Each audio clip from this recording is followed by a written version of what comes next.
I will do it and I will prove कि coaching system is not the needed. The rise of technology, बच्चों की memory has been going down by a lot. Dummy school या traditional schooling? If we had continued school, we might have made more memories.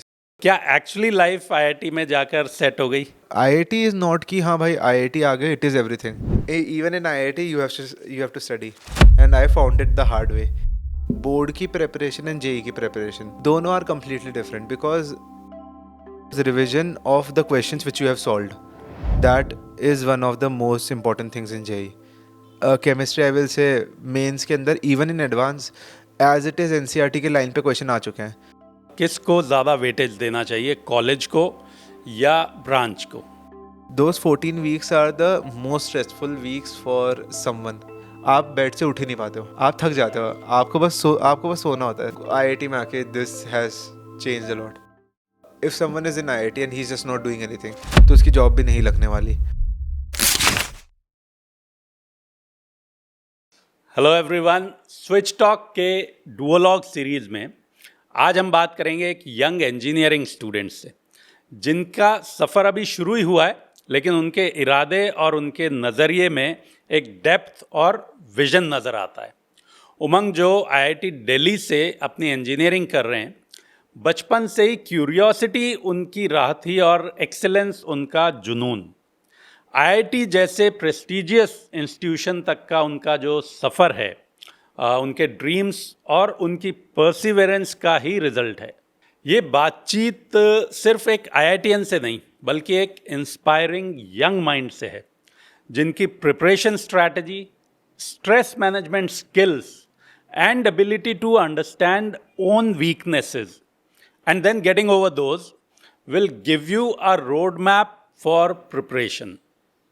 So Umang, welcome to this episode of Switch Talk. आपकी journey, आपकी सोच और आपका vision, ये सब कुछ हमारे एस्पिरेंट्स के लिए बहुत ही बेहतरीन लर्निंग बन सकती है. And I am glad that you could come here despite your busy schedule.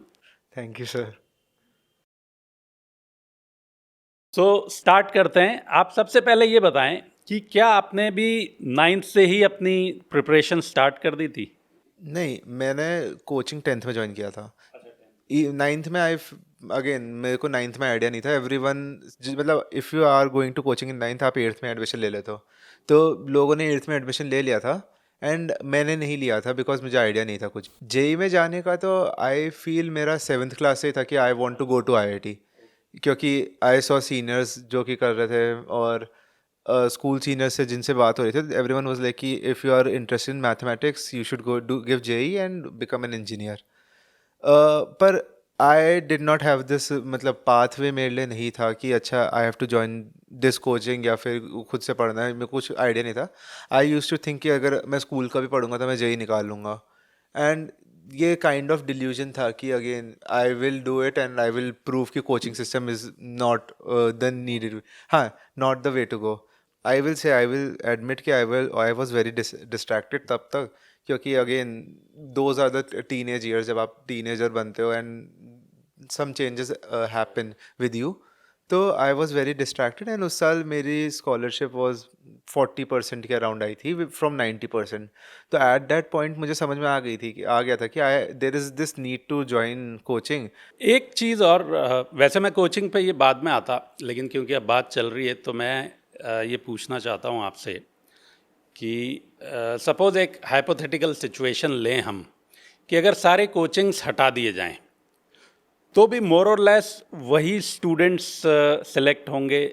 और बिकॉज़ जब हम लोग प्रिपेयर करते थे 90s की अगर हम बात करें, तो उस टाइम कोचिंग सेंटर्स नहीं थे या बहुत लिमिटेड थे और जनरली कुछ स्टूडेंट्स प्राइवेट ट्यूशन्स पे जाते थे.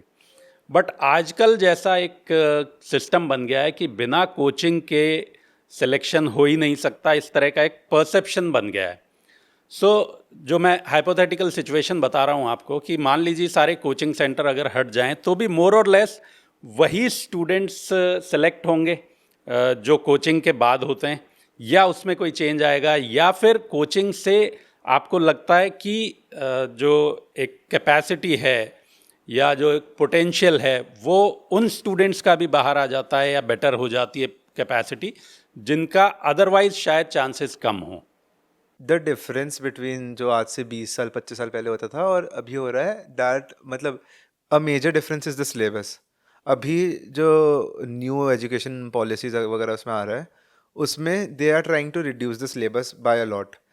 इफ मतलब there are people who are very lazy but they are going to coaching, and वो कोचिंग में वो सेम चीज़ पढ़ लेते हैं. अगर they have no access to coaching तो उनमें मे बी इतना मोटिवेशन नहीं हो कि अच्छा we have to study metallurgy, we are not going to study metallurgy. तो they will slip. And then there are people who are more interested in the topic, they will study ऐसे metallurgy से कोई topic पढ़ लिया, S block पढ़ लिया, they will be more motivated to study it, and फिर वो लोग मतलब ऊपर आते रहेंगे कॉम्पिटिशन से. सो आपको लगता है कि उससे कंसिस्टेंसी एक आ जाती है कोचिंग से. Now that brings me to the next question कि फिर स्कूल्स में जैसे जब आप तैयारी करते हैं 11th-12th में और 12th में स्पेशली जब बोर्ड्स की आप तैयारी करते हैं, तो how is it different from the JEE, क्योंकि सिलेबस तो ऑलमोस्ट वही है. सो क्या स्कूल्स में फिर जेई की तैयारी नहीं हो रही है? बोर्ड की प्रेपरेशन एंड जेई की प्रेपरेशन दोनों are completely different. Because again आप स्कूल में जेई की प्रेपरेशन चालू नहीं करवा सकते, बिकॉज देर आर पीपल वो have just taken science because they want to do something else. अब मेरा एक दोस्त है, he is aiming to be a pilot, but he was doing science because उसका प्रीरेक था कि हाँ he has to do PCM. There are people who are going to foreign. अब उनका भी जे इंटेंसिव पढ़ाई नहीं होती फॉरेन में भी for their entrance exam, because SAT are relatively very easy. में मतलब जो मैथ्स होती है सैट की, इंग्लिश के लिए you still have to do something, but maths is very easy. तो बात in the end pans out to the fact कि you have to cater to मतलब बहुत वास्ट ऑडियंस को भी. तो you can not just start कि ऐसे जेई की ही प्रेप करवानी पड़ेगी. ओके, सो जैसा जनरली बात होती है कि बोर्ड्स में अगर आप मेमोराइज करते हैं तो that works well, but JEE के लिए आपको कॉन्सेप्ट अंडरस्टैंडिंग ज़्यादा इम्पॉर्टेंट हो जाती है. Is that true? मैथ्स के अंदर आई फेल्ट कि बेसिक अंडरस्टैंडिंग से हो जाता था काम, कि इफ़ आई नो बेसिकली अच्छा डिफरेंशियल इक्वेशन है, इसमें ये वाला फॉर्मूला लगता है, even if you do not have कि ये प्रे रिक्विजिट नॉलेज है, you are able to solve, क्योंकि वो एक छोटा सा फॉर्मूला याद कर लो, हो जाएगा उससे काम. फिजिक्स में भी अगेन आई फील कि रटना नहीं, you have to just understand कि डिराइव कैसे कर रहे हो. Derivation is a very important thing, जो कि because of JEE a lot of people do not focus on derivations. Chemistry में there is just nothing you can do, you have to memorise everything. In JEE chemistry, organic chemistry let's say, क्योंकि boards के अंदर 12th class में organic is the major portion. JEE के अंदर you can do the reaction mechanism, और फिर आप उससे कुछ ना कुछ कर सकते हो कि यू नो कि हाँ यहाँ पे अटैक होगा इस साइड पे. पर in boards you can not do this, you have to memorise it. So revision कितना इम्पोर्टेंट हो जाता है अब इस केस में, या आपका रिविज़न करने का क्या तरीका था? रिविजन इसमें I feel I lagged behind a lot, because when I was in school, मेरा मतलब मेरे घर वाले मुझे बोलते थे कि ये एक बार क्लास में बैठता है, सुन लेता है, इसका हो जाता है.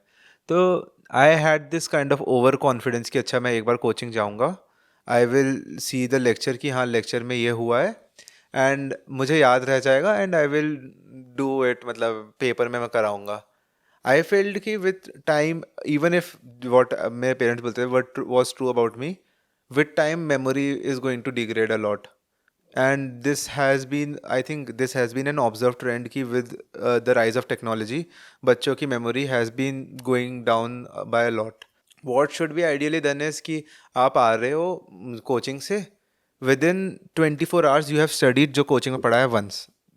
मतलब हमारे जे टीचर्स तो ये बोलते थे, एंड देयर वर पीपल वो यूज्ड टू डू इट, वो are currently let's say the top branch IIT Bombay CS में है वो लोग. They used to just study what was told, 14-15 घंटे के अंदर they used to revise it all. And फिर जो हमारी बुक, हाँ नॉट सेम डे, मतलब अगले दिन सुबह उठ के भी they used to revise it. 14-15 घंटे एक दिन के इंटरवल के अंदर, क्योंकि हमारे एक दिन छोड़ के एक दिन होते थे, अगले दिन तक तो वो रिवाइज कर ही लेते थे. Revision of the questions which you have solved, that is one of the most important things in JEE. क्योंकि आप एक बार कोई क्वेश्चन सॉल्व करते हो, यू आर लाइक कि अच्छा हाँ ये क्वेश्चन सॉल्व किया, अच्छा लगा मुझे सॉल्व करके. You there is a chance कि अगर सेम क्वेश्चन आपको 10 दिन बाद दे देंगे, यू विल फॉरगेट इट. और बादाम तो there is no use of badam, पापा बोलते थे खा, पापा रोज़ खाते हैं, मैं नहीं खाता। But coming back to the point, बात दिक्कत ये आती थी कि ये जो कंसेप्ट है you are going to forget the concept. तो इफ़ यू रिवाइज इट ऐसे एक हफ्ते के अंदर अंदर सेम क्वेश्चन को आप दोबारा लगा लेते हो, तो चांसेस आर कि अब आप उसे भूलने नहीं वाले। You are going to remember it. अगर कोई सिमिलर क्वेश्चन आता है तो यू विल नो कि हाँ, I have to put this approach and use this approach to solve this question. तो I feel revision of the questions you have done is more important than solving more questions. So that brings me to the question कि mock test जो होते हैं वो कितने important हो जाते हैं, और जनरली जो टॉपर्स होते हैं जो जेई के लिए सिंसियरली प्रिपेयर कर रहे हैं वो कितने मॉक टेस्ट जनरली लेते हैं?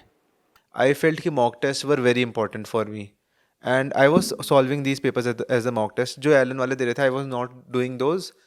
For advance, I tried to be on क्या बोलते हैं mock test, and जितने mock test दे सकता हूँ मैं उतने दे दिए मैंने एडवांस पे। I feel mock test अगर मैं दे रहा हूँ, सेम स्ट्रैटेजी अप्लाई होती है, जस्ट मार्क डाउन जो आपको टॉपिक्स नहीं आते हैं, एंड उसके बाद just try to note down ये टॉपिक्स मुझे पढ़ने हैं, रिवाइज कर लो वो टॉपिक्स।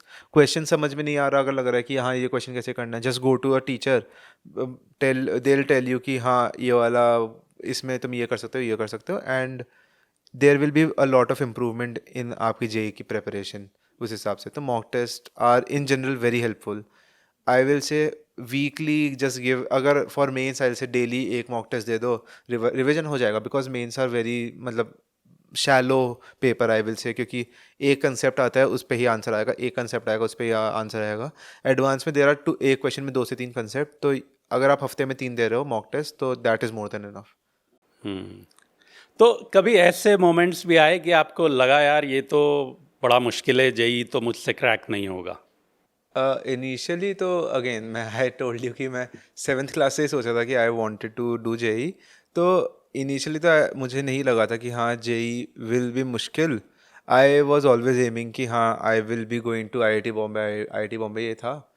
इन क्लास 12th थोड़ा मेरे साथ हुआ था, I had a gallstone, तो एक मेजर सर्जरी हुई थी and I had to take एक वीक का रेस्ट मेरे को लेना पड़ गया था बिकॉज ऑफ दैट। और थोड़ा मेरी preparation again I said before कि डीरेल हुई थी उसके चक्कर में।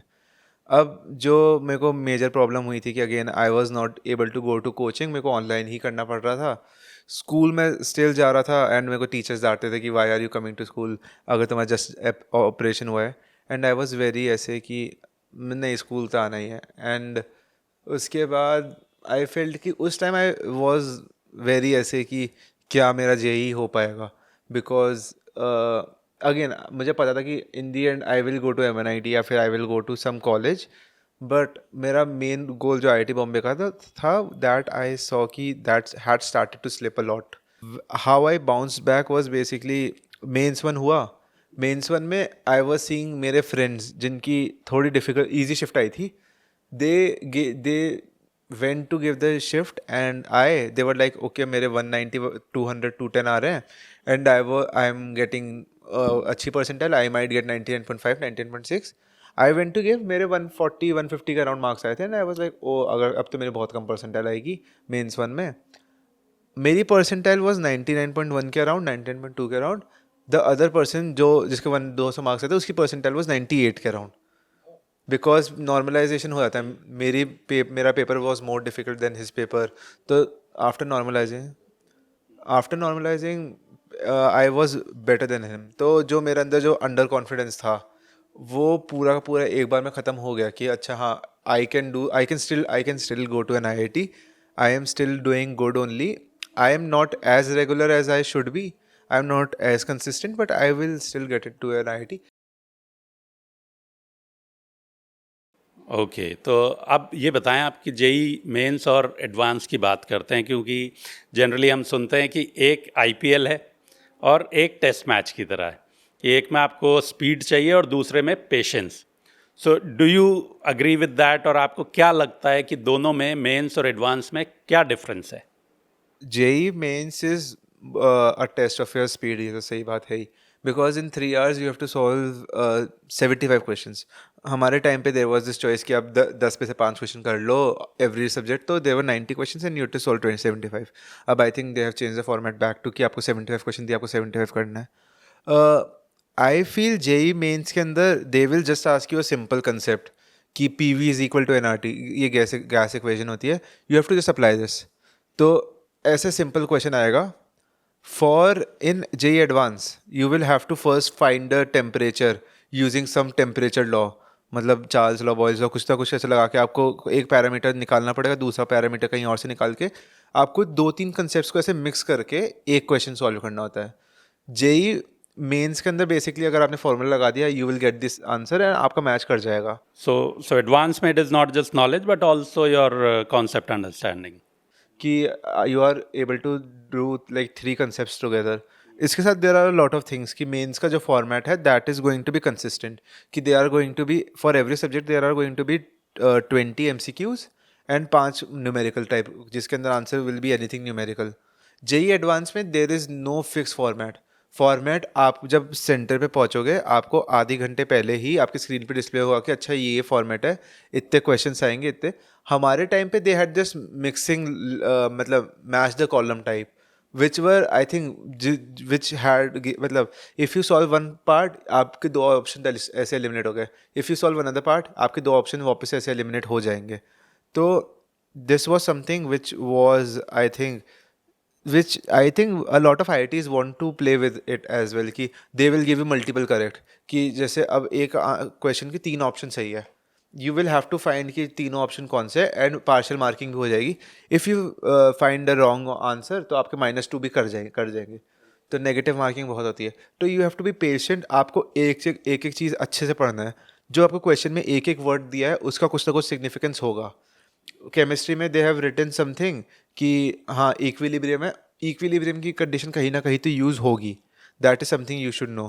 तो you have to be as open minded when आप जब आप पेपर दे रहे हो, और आपको पेपर को बिल्कुल अच्छे से अटेम्प्ट करना है। मतलब if you miss a small point you will miss कहीं ना कहीं कुछ मार्क्स। तो एक कोई कॉमन मिस्टेक ऐसी जो आपको लगता है जनरली स्टूडेंट्स जेई की तैयारी के टाइम करते हैं?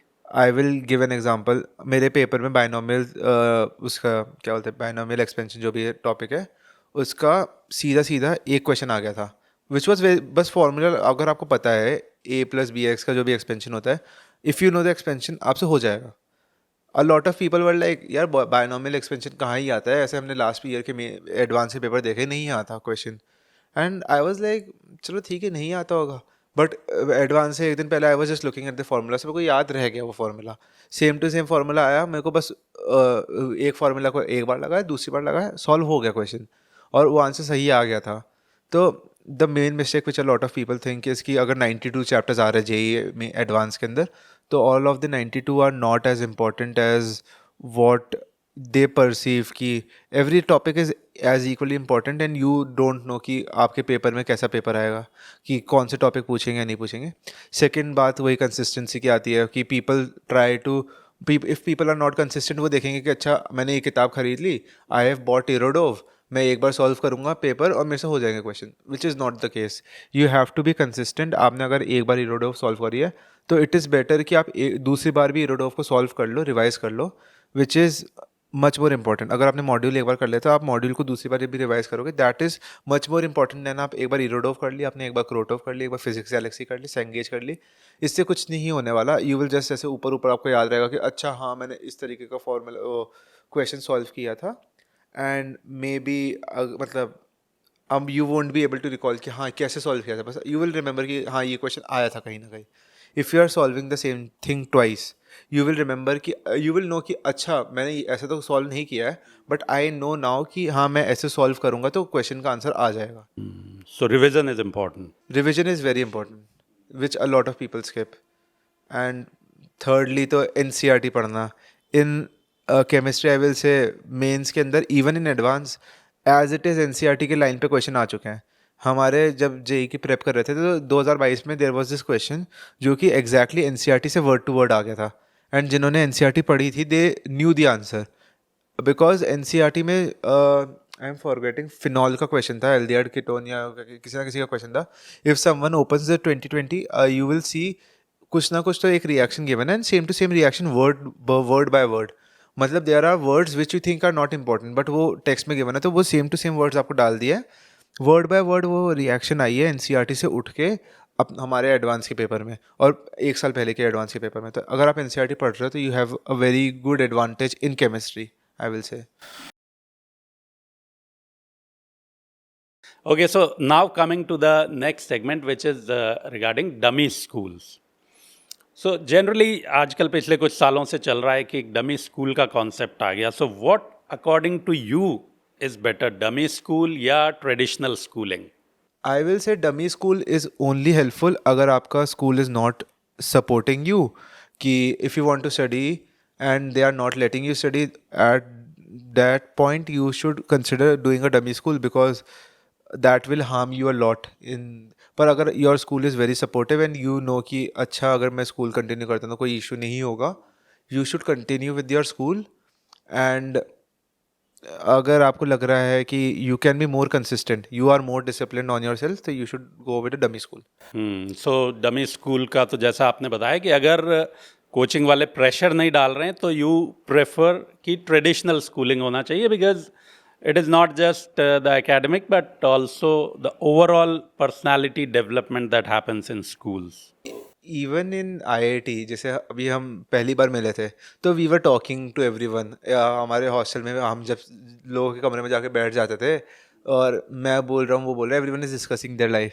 तो जो लोग डमी करते थे उनकी स्टोरी हमेशा वहाँ पे एंड हो जाती थी कि हाँ मैंने 10th क्लास में ये किया था, फिर कोविड आ गया था, उसके बाद बोलते थे हमने डमी कर लिया था और कुछ नहीं रहा फिर. हाँ, उनकी कहानियाँ बनी नहीं. अब I had a lot of things to tell कि हाँ मेरे स्कूल में ऐसे होता था, हमने फेयरवेल के अंदर खुद की गाड़ी चला के आए थे हम लोग फेयरवेल के, और ऐसी चीज़ें बताते थे. तो उन लोगों को भी थोड़ा लगता था कि मे बी अगर हम स्कूल कंटिन्यू करते, हाँ हम फोमो दे रहे हैं, तो दे यूज टू बी लाइक अगर हम स्कूल कंटिन्यू करते शायद हमारे इस मतलब सेम ही रिजल्ट आया था, मे बी हम बेटर ही कर लेते. हमें किसी को अब तो किसी को क्या ही पता है, we are there, we can just think of hypotheticals, but all of them have this regret कि हाँ मतलब if we had continued school we might have made more memories. Okay, so आपने बताया कि स्कूल की तरफ से आप पे प्रेशर नहीं था, but since you took offline coaching, तो कोचिंग का कितना प्रेशर था? I was very stressed out कि अब कैसे करूँ बिकॉज ऑपरेशन का मैंने अभी आपको बताया. उस टाइम के around I had missed offline coaching. ऐसे हाइब्रिड कोचिंग थी, we use to get the ऐसे क्लास का रिकॉर्डिंग, तो we use to see class की रिकॉर्डिंग. बट अगेन थोड़ा वो हो जाता है कि यू आर गेटिंग बोर्ड, आप घर पे बैठे हुए हो. अब यू आर मतलब हमारे ऐसे होता था उसमें screen use to be like camera use to be like this and professor ऐसे देख के पढ़ा रहा था. तो आपको उसका साइड व्यू आ रहा है, professor is not talking to you, professor is talking to someone else, और आप बस सुन रहे हो. जो नोट्स थे वो मिल जाते थे, तो you are just seeing the notes कि हाँ इस प्रोफेसर ने अभी ये बोला है एंड वो ये समझा रहा है, तो टाइम लग जाता था. तो दिक्कत यही आई थी कि स्ट्रेस इस हिसाब से बनने लग गया कि अब अच्छा एक टेस्ट नहीं, अब 2 टेस्ट आ रहे हैं, कि एक तो ऑल इंडिया टेस्ट हो रहा है और एक एलन जयपुर करवाई रहा है. तो there are 2 test coming up. अब आपको खुद का भी पढ़ना है. अब जैसे I am going to school, मैं रेगुलर स्कूल जाता था, तो देर वर पॉइंट्स कि I was like maybe एक छुट्टी ले लेता हूँ, बट फिर नहीं लेता था, फिर मैं स्कूल में जाके और पढ़ रहा हूँ. वो भी चीज़ें हुई है. तो कोचिंग इन जनरल तो आई फील कि दोज वर फिर हाँ again one thing I missed कि हमारे प्रोफेसर, हमारे जो टीचर्स थे, they used to give us extra questions, extra material देते थे कि हाँ ये क्वेश्चन सॉल्व कर लो, ये वाले क्वेश्चंस मैंने बनाए हैं एंड आई फील कि इसमें तुम्हारा पूरा टॉपिक रिवाइज हो जाएगा. ऐसे करते करते अब बहुत सारा मटेरियल आता था एंड मेरे हिसाब से टाइमिंग कम होती थी. तो at that point I used to think कि यार जब वो प्रोफेसर टीचर बोलते थे कि 3 घंटे 4 घंटे 3 घंटे ऐसे पढ़ो, उस टाइम पे लगता था कि क्या कौन पढ़ेगा. But now that I think about it I feel कि maybe that was the right way. अगर मैं वैसे पढ़ता तो I would have been able to study stresslessly. मतलब कोचिंग का जो प्रेशर आता था वो मोस्टली ये आता था कि हमारे ग्रुप पे मैसेज आता था कि अभी तक ये असाइनमेंट करा एंड वी वर लाइक अभी तक तो नहीं कर पाया असाइनमेंट, एंड फिर वो डांटते थे हमें कि अभी क्यों नहीं कर पाया, क्योंकि उनके according to everyone is going to dummy school, तो कोई तो स्कूल जा नहीं रहा. I was going to school, तो he used to treat us कि तुम लोग तो घर पे पड़े रहते हो, व्हाट आर यू डूइंग. मतलब फिर उन्हें भी नहीं समझा सकते बिकॉज उनकी नज़र में भी I am doing the wrong thing of continuing school. तो थोड़ा बहुत प्रेशर आता था which could have been coped up by me अच्छे से, हैड आई बीन मोर ऐसे कंसिस्टेंट. अगर मैं स्कूल जा रहा हूँ तो if I am taking a measure against their will, तो I have to take more drastic measure कि मैं उस चीज़ को जस्टिफाई कर सकूँ. अगर मैं स्कूल जा रहा हूँ तो I have to be more consistent with my पढ़ाई. That is something I think I should have done. And pressure तो मोर और लेस इसकी वजह से आया था कि I was not able to compensate the fact कि मैं स्कूल जा रहा हूँ. सो अब एक चीज़ और जो आजकल काफ़ी ज़्यादा बढ़ती जा रही है वो है स्टूडेंट्स पर जो एक स्ट्रेस है या मेंटल प्रेशर है वो बहुत ज़्यादा बढ़ता जा रहा है, जैसा कि हम सुन रहे हैं. और कोटा जो एक बहुत बड़ा हब है कोचिंग्स का, स्पेशली जेई और नीट के लिए, वहाँ पर अब सुनने में आ रहा है कि बिकॉज ऑफ दिस पिछले कुछ सालों में जो स्टूडेंट्स के सेल्फ हार्म के केसेस भी काफ़ी सामने आए, उसकी वजह से अब कोचिंग में शायद कुछ कमी आ रही है, या जो स्ट्रेंथ जितने स्टूडेंट्स जाया करते थे कोटा शायद उतने अब नहीं जा रहे हैं. बट आप ये बताएं कि ये स्ट्रेस क्यों इतना आ जाता है और इसको कैसे मैनेज किया जाए. But broadly if we see there are people जिनका मन नहीं होता जेई देने का, जिनके पेरेंट्स की वजह से they are going to Kota and वो कोटा में जाके पढ़ रहे हैं, they are staying away from their parents and उनका अगेन मन नहीं है, तो they do not like doing it and now they think कि they are going to be disappointing their parents, which is a wrong thing to think about in the first place. I believe कि in the and you आप पे JEE बस थोपा जा रहा है कि हाँ आपको जेई करना है and you have to do this thing. IITian जो अपनी मतलब अगर जैसे कोई आईआईटी में जाके थोड़ा थोड़ा भी फोकस रखे ऐसे 8 सीजीपीए मेंटेन करके, if they he is going to a company, the same person who took a private coaching he will be at the same company in 2 to 3 years. Private college का बंदा he will just मतलब IIT is not कि हाँ भाई IIT आ गए it is everything. The private coaching वाला बंदा भी उसी सेम कंपनी में जाएगा but he will take 2 to 3 more years. IIT will just reduce वो 2 से 3 साल का कि हाँ 2 से 3 साल का जो गैप था वो आईआईटी वाले रिड्यूस कर देंगे. हाँ, एंट्री बैरियर विल मतलब ख़त्म तो फिर इन दी एंड खुद के एफर्ट से ही होगा कि if someone is in IIT and he is just not doing anything तो उसकी जॉब भी नहीं लगने वाली. तो taking steps in quota just because you are thinking हाँ IIT में नहीं हो रहा, that is a very bad way to go around it. If you are dedicated enough तो तुम बाहर जाके भी सेम चीज़ कर सकते हो. Parental pressure is a point जिसका again I don't think students कुछ कर सकते हैं. That is something which even which parents को ही रियलाइज़ करना पड़ेगा. ओके, सो अब हम आते हैं काउंसलिंग पे कि अब आपकी रैंक तो अच्छी आ गई.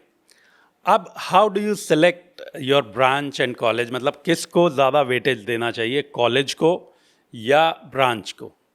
If you're in top 1000 I मतलब top 2000 ranks, I will always say कि prefer IIT Bombay or Delhi over any other IIT until or unless you are very कि अच्छा maybe IIT कानपुर की electrical you are finding very interesting या IIT Kharagpur की electrical you are finding very interesting. Those are the two options. Madras, obviously Madras is a big option. Roorkee की electrical is good. But if you are thinking generally top 4 IITs which are Bombay, Delhi, Madras, Kanpur, include Kharagpur, ये 5 IIT में if you are getting anything, I'll say चलो खड़गपुर को हटा दे एक बार के लिए, क्योंकि खड़गपुर में देर बहुत छोटी छोटी ब्रांचेज है कि वो 12 मतलब 15,000 16,000 रैंक तक जाती है, बहुत छोटी छोटी ब्रांचेज है. तो if you remove Kharagpur you will find कि बॉम्बे, दिल्ली, मद्रास एंड कानपुर, इसमें if you are getting anything that is very good in general. मेरे हिसाब से तो आई फील दिल्ली में जो पीयर सर्कल है, you should be at a place जहाँ पे you have the opportunity to grow. If I am the smartest in the room then I have मतलब I will gain nothing from being in the room. ये बात होती है. सो इसमें ये बताएं आप कि क्या आईआईटी के अलावा एनआईटी और ट्रिपल आईआईटी भी कंसिडर करने चाहिए एडमिशन के लिए, या फिर ये होना चाहिए कि नहीं भाई आईआईटी में अगर ऐसी ब्रांच भी मिल रही है जो शायद आपकी प्रेफरेंस नहीं है तो भी आईआईटी प्रेफर करें, या फिर ब्रांच प्रेफर करते हुए एनआईटी या ट्रिपल आईआईटी में चले जाएं? In the end it comes down to you कि आपको क्या करना है. Honestly it is a very subjective question, इसका कोई राइट रॉन्ग आंसर नहीं है. Okay, so now tell me कि जब आपका कंफर्म हो गया कि आपको आईआईटी दिल्ली में सिलेक्शन हो गया है तो आपको लगा होगा कि अब तो लाइफ सेट है, तो क्या एक्चुअली लाइफ आईआईटी में जाकर सेट हो गई? फर्स्ट सेमेस्टर मुझे बहुत लगा था कि अब मेरे को पढ़ना ही नहीं पड़ेगा। एंड फर्स्ट सेमेस्टर में अगेन वो होता था कि अब मैंने 12 साल तो चलो रोज स्कूल चला गया हूँ, अब तो कॉलेज तो कौन ही जाता है, अटेंडेंस के भी मार्क्स नहीं है, अब तो चिल करेंगे। अब वो बात थी। मैं मैं अपने घर से स्कूल 10 किलोमीटर सुबह 7 बजे चला जाता था। 8 बजे क्लास होती थी, अपने कमरे से 1 किलोमीटर दूर, 1 किलोमीटर दूर होती थी क्लास, एंड वहाँ नहीं जा पाता था मैं सुबह। मेरे इन दी एंड बहुत दिक्कत यही हुई कि अगर मैं बस क्लास में आके सुन लेता, आई वुड हैव स्कोर्ड बहुत बेटर। मैं बस पढ़ा ही नहीं फर्स्ट सेमेस्टर। वही बात थी कि अब तो चलो ठीक है, लाइफ सेट है, आईआईटी आ गए हैं, जॉब तो मिल ही जाएगी, इलेक्ट्रिकल में है, वो वाला पूरा था कि सीजी पे तो चाहिए ही नहीं। और आई फील कि फर्स्ट सेमेस्टर में आई वॉज वेरी ऐसे डी मतलब not demotivated, I just did not want to study. And this is a very bad misconception, I'll say. Even in IIT you have to study, and I found it the hard way कि you have to study in IIT. I will tell you this: if you come to IIT you won't regret coming to IIT, because IIT will give you अच्छा opportunities देंगे IIT आपको। NIT आपको मतलब if you are going to NIT या if you are going to let's say private college, आपको same opportunities नहीं मिलेंगे। तो 2 साल पढ़ना भी इसलिए इंपॉर्टेंट है, बट आईआईटी आके भी पढ़ना इसलिए इंपॉर्टेंट है क्योंकि अगर आपको अपॉर्चुनिटीज़ यूज़ करनी है वो, तो आपको एटलीस्ट एक सर्टन सीजीपीए चाहिए होगी। And CGPA I use to think कि हाँ नंबर है, क्या ही होगा इस नंबर से। तो ये कौन सी अपॉर्चुनिटीज़ की आप बात कर रहे हैं जो आईआईटी में मिलती हैं और एनआईटी या दूसरे प्राइवेट कॉलेजेस में नहीं मिलती हैं? अपॉर्चुनिटीज़ लाइक अभी जैसे there is this thing called SURA. SURA is a summer undergraduate research opportunity. हमारे यहाँ पे जो research IIT are not valuable because वो अच्छे कॉलेज है, दे आर वैल्यूएबल क्योंकि वहाँ पे रिसर्च अच्छी होती है। तो जो रिसर्च अपॉर्चुनिटीज़ इन आईआईटी है वो those are way better than private colleges, because private colleges में रिसर्च इक्विपमेंट्स भी नहीं होते हैं बहुत सारे। तो आईआईटी के अंदर if someone has a good CGPA, अब सूरा की कट ऑफ ही 7.5 सीजीपीए कि आपकी 7.5 से ऊपर नहीं है तो you can not apply for SURA. Then there is this thing called foreign exchange, जिसमें आपको 8 सीजीपीए से ऊपर तो चाहिए होती है कि you should be eligible to, मतलब अब आप आईआईटी से मे बी फ्रांस जाके पढ़ रहे हो, देर इज अ सीनियर जो कि भी हांगकॉन्ग में पढ़ रहे हैं, he had this good CGPA and he wanted to go to Hong Kong, तो अब हांगकॉन्ग जाके पढ़ रहे हैं, एक सेमेस्टर वो वहाँ पे पढ़ के वो आएंगे। तो ये सारी opportunities are there in IIT which are not there in private colleges I think. So अब आप ये बताएं कि कोडिंग कल्चर कितना स्ट्रांग है, और specially after advent of AI, क्या आपके बैच में भी आप देख रहे हैं या आपकी क्लास में आप देखते हैं कि स्टूडेंट्स कोडिंग को लेकर बहुत ज़्यादा सीरियस हो गए? We will go to consulting, we will go to core चले जाएंगे, पर हमें कोडिंग नहीं करनी है। हमारे हॉस्टल में हमसे जो जूनियर ईयर आया है they are very good in coding. अब वो बंदे ऐसे Codeforces, there is this platform Codeforces जहाँ पे कंपटीशन होते रहते हैं कोडिंग के, कम्पिटिटिव प्रोग्रामिंग के, वो लोग कम्पिटिटिव प्रोग्रामिंग सीपी करते रहते हैं। कोडिंग कल्चर आई विल से आईआईटी दिल्ली में भी यू विल फाइंड पीपल कि जिन अगर आपको कोडिंग करनी है तो you will definitely find people जो जिनके साथ आप बैठ के कोडिंग कर सकते हो। You will find people of all the kinds. Culture in general I will से दिल्ली में तो नहीं, रुड़की में द बेस्ट कल्चर एग्जिस्ट कि वहाँ पे इंडियन टीम में लोग सेलेक्ट होते हैं वहाँ से and they go to represent team India in olympiads बाहर जो होते हैं आईसीपीसी कंपटीशन होते हैं।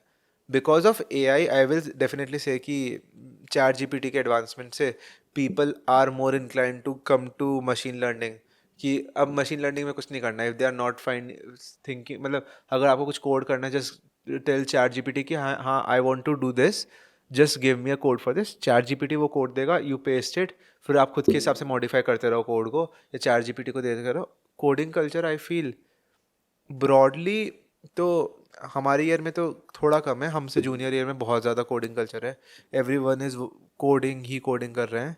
सो एआई का रोल आपको क्या लगता है कि आने वाले टाइम में कितना बढ़ रहा है और किस तरह से ये और ब्रांचेस को भी इफेक्ट कर रहा है? I do not look chat GPT कि हाँ they will replace me in my job. I look at them more like कि हाँ this is a calculator, this is a tool for me कि जिससे मैं यूज़ करके आई कैन डू बेटर। अब जैसे people are doing machine learning, I give this example. अब मेरा दोस्त है, if he wants to make write this code, अब उसे आलस आ ही रहा है, तो he will just tell ChatGPT कि हाँ yes I want to do this this this this, और मैं इस तरीके से इम्प्लीमेंट कर रहा था. He will get a basic skeleton. अगर चलो ठीक है कोड पूरा सही भी दिया तो he will get a skeleton, and उस पर ही विल बी वर्किंग कि हाँ ठीक है I want to do this, तो हाँ ठीक है मे बी इसकी जगह इस ये ऐसे इम्प्लीमेंट कर सकता हूँ. तो chat AI is a very good tool to use. There are lot of AIs, DeepSeek हो गया, चैट जीपीटी हो गया, जेमिनी हो गया, इवन परप्लेक्सिटी इज़ समथिंग जो कि आई थिंक एवरी कॉलेज, मतलब not every college, perplexity is having this tie up with colleges कि हाँ हम आपके कॉलेज को फ्री परप्लेक्सिटी ए आई दे रहे हैं, आपको अपने स्टूडेंट आईडी से लॉगिन करना है, तो you can just use perplexity. And again, it not even coding, AI helps you in a lot of things. Ki if you are working on your research paper and you want to find similar research paper, आप बस बता दो कि हाँ I am working on this research paper, can you provide me with some similar research paper, और वो पूरा web scrap करके आपको दे देगा. So, do you think कि AI के आने से अब आने वाले टाइम में सारी चीज़ें इंक्लूडिंग जॉब्स, बिजनेसेस, ये काफ़ी ज़्यादा बदलने वाला है? मतलब अगेन मैंने बोला कि it is more of a tool. I wouldn't think कि हाँ it will replace people, it will make things more efficient. So do you think जो ट्रेडिशनल ब्रांचेस हैं मैकेनिकल या सिविल, उनको भी कुछ फ़र्क पड़ रहा है बिकॉज ऑफ AI? तो A I can give you the steps कि हाँ these are the things you can do in your project, and but you have to be there to implement it yourself. Okay, coming to your college life now. So ये जो three idiots movie थी वो IIT Delhi दिखाया था उसमें, right? वहीं shoot हुई थी? Three idiots were shot in I am Bangalore, but they said कि आई आई टी बॉम्बे की लाइफ है. ओके, सो मेरा क्वेश्चन है अब रैगिंग को लेकर. जैसे जनरली मूवीज़ में दिखाया जाता है या पहले होता था, तो अब क्या रैगिंग बंद हो गई है या अब भी होती है? हमारे यहाँ देर is this fear of something called disco, disciplinary committee नाम की चीज़ होती है. इफ़ यू आर फाउंड कि आप किसी को रैग कर रहे हो, there are a lot of things bad that can happen to you. Basically आप पे 10,000 रुपये का फाइन लग सकता है. That is the minimum thing. अगर आप पकड़े गए, आपको सेमेस्टर बैग दे सकते हैं, हॉस्टल से निकाल सकते हैं, आपको ईयर बैग दे सकते हैं, आपको पुलिस को दे सकते हैं. There are lot of things that can happen. So overall campus life या पर्सनल लाइफ कैसी चलती है? कैंपस लाइफ तो is very stressful, I will tell you. हमारे 14 वीक्स का सेमेस्टर होता है और एक वीक का मिड सेम ब्रेक होता है. अभी हमारा मिड सेम ब्रेक चल रहा है. तो जो 14 वीक्स हम कैंपस पे होते हैं, those 14 weeks are the most stressful weeks for someone, because उन 14 वीक्स में यू आर बेसिकली, आपके रोज़ क्लासेस हो रही है, आपके हर हफ्ते असाइनमेंट आ रहे हैं, आपके हर, because in JEE you are just studying three courses, मतलब मान लो फिजिक्स केमिस्ट्री मैथ्स पढ़ रहे हो. In a semester you are studying 6 courses 7 courses, and in some cases you are studying 8 courses. अगर आप इलेक्ट्रिकल में and you want to do a degree in CS, तो यू हैव टू, मतलब minor degree करनी है CS में, you have to study 8 courses पर semester, which becomes very hectic. कि आप अभी तो इस क्लास में गए थे, now you have to go to this lab, and ऐसे करते करते बहुत हेक्टिक हो जाता है. सैटरडे आता है, सैटरडे को हमारी कोई क्लास नहीं होती थैंकफुली. आप बेड से उठ ही नहीं पाते हो, आप थक जाते हो, आपको बस सोना होता है. संडे आता है, संडे को you just don't want to do anything. आपको करना पड़ेगा क्योंकि मंडे के आपके असाइनमेंट का रिपोर्ट. SDA जाते हैं आप लोग? एस डी ए हम 6:30 बजे से क्लास कंप्लीट होती है, तो कुछ सीनियर्स को थोड़ा स्ट्रेस रिलीफ करना होता है, तो उनके साथ चले जाते हैं कि हाँ ओके ये सीनियर्स को जो करना करे, हम तो थोड़ा सा घूम के आ जाते हैं. Okay, so now will come to our rapid fire round, जिसमें जो भी क्वेश्चंस मैं पूछूंगा आपको इमीडिएटली रिप्लाई करना है, whatever comes to your mind first. So JEE mains versus advance, कौन सा ज़्यादा टफ है? मेरे लिए एडवांस. ओके, सो रात में लेट तक पढ़ाई करना या सुबह जल्दी उठकर पढ़ना, व्हाट इज़ योर वे? रात में पढ़ाई करना. So which is the toughest subject? Physics, और अगर थोड़ा सा टॉपिक भी चाहिए तो मैकेनिक्स. सो IIT में आने के बाद सबसे बड़ा रियलिटी चेक क्या हुआ? If you are in any room, तो देर आर चांसेस कि you are not the smartest in the room. मतलब स्कूल में तो ये होता था कि if you are going to any room तो you are the smartest in the room. मेरे को तो ये लगता था ऑनेस्टली कि अगर मैं जा रहा हूँ तो I might be the smartest in the room. IIT में आके this has change a lot. Even अगर आप अपने दोस्त के पास जा रहे हो तो योर दोस्त इज, देयर आर चांसेस कि योर दोस्त is very smart and smarter than you even. Okay, so अगर आप इंजीनियरिंग नहीं करते तो क्या करते? आई थिंक लॉ, और अगर इलेक्ट्रिकल नहीं करते तो क्या करते? फिर maths. I think at a point मैं कानपुर मैथ्स भी कर रहा था कंसिडर, बिकॉज मेरे सारे दोस्त were taking Kanpur maths and I have this interest in maths. Okay, so IIT को लेकर एक मिथ जो आप बस्ट करना चाहें। कि आईआईटी आने के बाद लोग बिल्कुल ऐसे रिलैक्स हो जाते हैं और पढ़ना नहीं होता, that is the biggest myth. IIT आके भी you have to put in efforts, class even if you are not going to class, just खुद से पढ़ाई करनी पड़ is very important. And second कि आईआईटी में बस नर्ड्स ही होते हैं। आईआईटी में there are, you are going to find people from all walks of life. You are going to find people जो ड्रामा में इंटरेस्टेड है, you are going to find people जो कि उसमें डांस में इंटरेस्टेड है, you are going to find people जो कि सिंगिंग में इंटरेस्टेड है, एंड बहुत सारी कल्चरल एक्टिविटीज़ होती है। And those are the people वो शाइन, वो will be doing good in academics as well as in extra curricular, जो कि हर जगह पे होते हैं। Okay, great. So now one last question, जो बच्चे जेई की प्रिपरेशन कर रहे हैं, जो एस्पिरेंट्स हैं, उनको आप क्या एडवाइस देना चाहेंगे? कि कंसिस्टेंट रहना इज़ द की। मतलब देयर विल बी पॉइंट जहाँ पे तुम सोचोगे कि यार 2 साल पढ़ना है, 2 साल कैसे पढ़ाई होगी। आई विल टेल यू 2 साल पढ़ के द प्लेस जहाँ पे तुम होगे that will be the best place जहाँ पे तुम पॉसिबली हो सकते हो। अगर यू आर वेरी ऐसे डिटर्मिन्ड कि हाँ मुझे इंजीनियरिंग ही करनी है, 2 साल बाद यू विल नो कि हाँ the place where I am at that is the best place I could have gotten. बाद में ये रिग्रेट नहीं हुआ कि हाँ मे बी अगर हम इतना पढ़ लेते, मे बी हम मे बी अब किसी और कॉलेज में होते, किसी और डिपार्टमेंट में होते, किसी और ब्रांच में होते। ये सब चीज़ें तुम्हारे बद से हट जाएगी इफ़ यू आर स्टडीइंग 2 साल ऐसे डिलीजेंटली। सोमंग, आपसे बात करके लगता है कि नए भारत का फ्यूचर सिर्फ ब्राइट नहीं, बहुत ही विजनरी भी है। आपकी क्लैरिटी, कमिटमेंट और क्यूरियोसिटी, ये सब कुछ सिर्फ एक इंजीनियर के ट्रेट्स नहीं है, ये एक चेंज मेकर के इंडिकेटर्स हैं। सो आज की बातचीत में सिर्फ आईआईटी के एक्सपीरियंस नहीं, बल्कि एक सोच मिली जो हर स्टूडेंट को इंस्पायर करेगी कि सपने देखो, मेहनत करो और अपने ड्रीम्स पूरे करो। Somang, thank you once again for being here. Thank you sir. So दोस्तों, अगर आपको लगा कि ये कॉन्वर्सेशन वैल्यूएबल थी तो ज़रूर शेयर करिए किसी स्टूडेंट, किसी पेरेंट या किसी ऐसे फ्रेंड के साथ जो अपनी जर्नी शुरू कर रहा है। अगले एपिसोड में हम बात करेंगे एक सीजन्ड इंजीनियर से जिनकी जर्नी किसी बॉलीवुड थ्रिलर से कम नहीं है।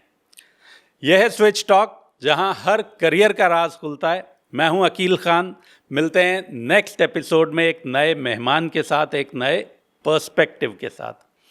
तब तक के लिए खुद का ख्याल रखें और अपने सपनों को सीरियस लेना ना भूलें।